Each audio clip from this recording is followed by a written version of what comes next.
So Black Moon Lilith in your chart can definitely give a lot of information around different aspects of your lived experience and your psychological profile and some of your deepest wounds. And I just want to be clear that with Black Moon Lilith, it's a tricky one, okay?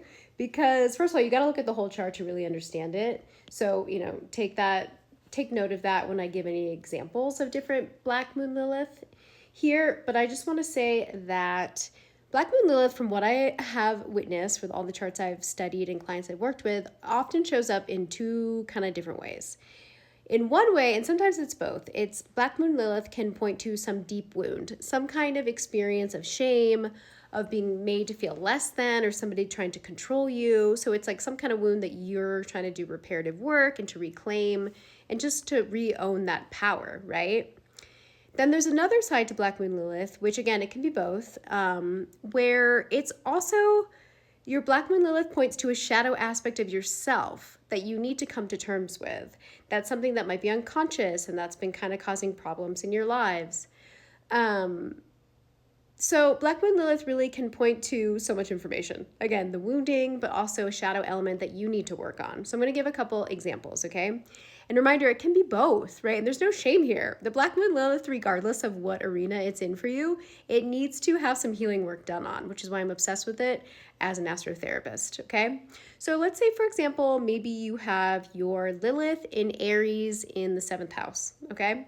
So the 7th house is related to relationships, partnerships, and Aries is a sign that can be about the self. So maybe the wounded aspect of this Black Moon Lilith would be that obviously there's wounding in relationship. Maybe you attract a lot of kind of self-centered, selfish people, childish people. And maybe it's actually really hard for you to own your needs, right? If Aries is a sign that's associated with like me first or focusing on the self, maybe it's actually really hard for you to take care of yourself in relationship. Maybe you lose yourself in relationship, right? That would be one translation. Or on the other end, if we're talking about some shadow aspect, which is all shadow aspects, if it's wounding or if it's your own unconscious habit that you're doing, but maybe Aries, Black Moon Lilith, and the 7th might be that you're actually the one who overly prioritizes yourself in partnership. Maybe it's you who's really selfish, who's not aware of how you're impacting other people with putting your needs first.